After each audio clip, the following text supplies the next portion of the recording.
ఏడుకొండలవాడ వెంకటరమణ స్వామి రక్ష రక్ష సర్వ జగత్ రక్ష. మీ మీద మీ ప్రసాదాల మీద కూటమి నాయకులు చేస్తున్న కుట్రలకు సామాన్య భక్తులపై కోపం ఎందుకు స్వామి? అందరినీ చల్లగా చూడు తండ్రి.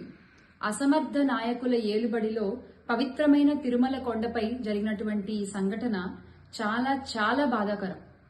నాడు పుష్కరాలు, నేడు తిరుమల.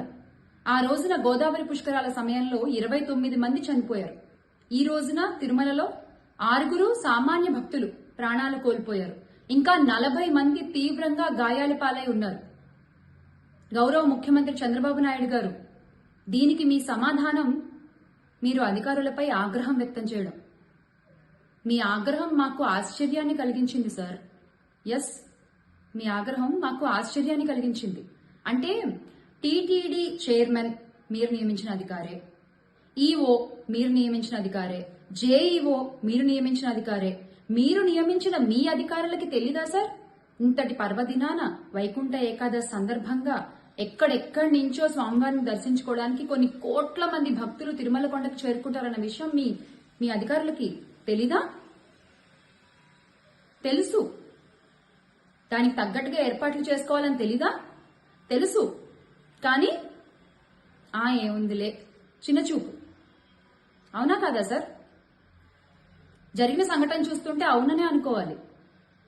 అంటే సర్వదర్శనంలో లైన్లలో రోజుల తరబడి నించుని ఆ స్వామివారిని దర్శించుకునే భక్తులకి కనీసం మంచినీళ్లు, ఆహారాలు ఎలాగో మీ కూటమి ప్రభుత్వం అందించట్లేదు. కొండకి చేరుకున్న భక్తుల ప్రాణాలు పోకుండా కట్టుదిట్టమైన ఏర్పాట్లు చేయాలి కదా చంద్రబాబు నాయుడు గారు? ఇది మీ వైఫల్యం కాదా? మీ ప్రభుత్వ వైఫల్యం కాదా? దేవుడితో రాజకీయం చేసేటువంటి గౌరవ ఉప ముఖ్యమంత్రి గారు, డిప్యూటీ సీఎం గారు పవన్ కళ్యాణ్ గారు ఎక్కడున్నారు సార్? ఎక్కడున్నారు?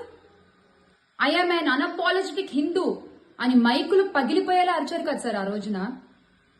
DCM sir, you must apologise. You must apologise all the devotees and their families in Tirumala. It's high time now. లేకపోతే మొన్న గేమ్ చేంజర్ ఈవెంట్ లో జరిగిన దుర్ఘటనని గత ప్రభుత్వంపై మళ్లీ చేసి మీరు ప్రచారం చేసినటువంటి అబద్ధాల్లాగా ఇప్పుడు ఈ సంఘటనని కూడా గత ప్రభుత్వంపై ఎలా డైవర్ట్ చేయాలా అనే ఆలోచనలో ఉన్నారా? నేను తెలియకడుతున్నాను. I'm sorry. బాగుందండి, అంతా బాగుంది. 90 కౌంటర్లు ఏర్పాటు చేశాము రకరకాల ప్లేసుల్లో అని మీరు అనౌన్స్ చేశారు. చాలా సంతోషం. ఉదయం 5 గంటల నుంచి టికెట్లు అవైలబుల్ గా ఉంటాయి అని చెప్పారు. చాలా ఆనందం. అది వినగానే ఉత్తర ద్వారం ద్వారా ప్రవేశించి స్వామివారిని దర్శించుకోవాలని కొన్ని కోట్ల మంది భక్తులు రకరకాల ప్రాంతాల నుంచి ఎంతో ఆనందంతో, ఆతృతతో, ఉత్సాహంగా కొండపైకి చేరుకున్నారు. కానీ మీ ప్రభుత్వ వైఫల్యం వల్ల, మీరు చేసిన ఏర్పాట్లలో లోపం ఉండటం వల్ల ఈ రోజున విష్ణు నివాసం వద్ద కావచ్చు, బైరాగపెట్టడి వాళ్ళ వద్ద కావచ్చు, ఇంకా రకరకాల ప్లేసెస్ లో ఎంత తొక్కిసలాటలు జరిగాయండి. చూస్తే 6 ప్రాణాలు పోయాయి, 40 మంది తీవ్రంగా గాయాల పాలయ్యారు. నాకు ఒక విషయం అర్థం కావట్లేదు. ఈ కూటమి ప్రభుత్వం అంటే queue line management failed, GST failed, development failed, law and order failed.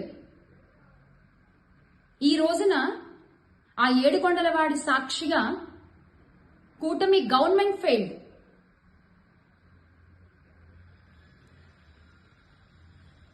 Tirumala కొండపై జరిగిన ఈ దుర్ఘటనలో ప్రాణాలు కోల్పోయిన వారి ఆత్మలకి శాంతి చేకూరాలని మనస్ఫూర్తిగా స్వామివారిని కోరుకుంటూ, ఆ కుటుంబానికి ఈ కష్టాన్ని ఎదుర్కొనే ధైర్యాన్ని ఇవ్వాలి అని నేను కోరుకుంటున్నాను. అలాగే ఈ కూటమి ప్రభుత్వానికి మరొక చిన్న రిక్వెస్ట్. మా పార్టీ సీనియర్ నాయకులు భూమన కరుణాకర్ రెడ్డి గారు, అలాగే ఆర్కే రోజా గారు చెప్పినట్లుగా చనిపోయిన కుటుంబాలకి ₹1 కోటి మీ ప్రభుత్వం తరఫున మీరు చెల్లించాల్సిందే.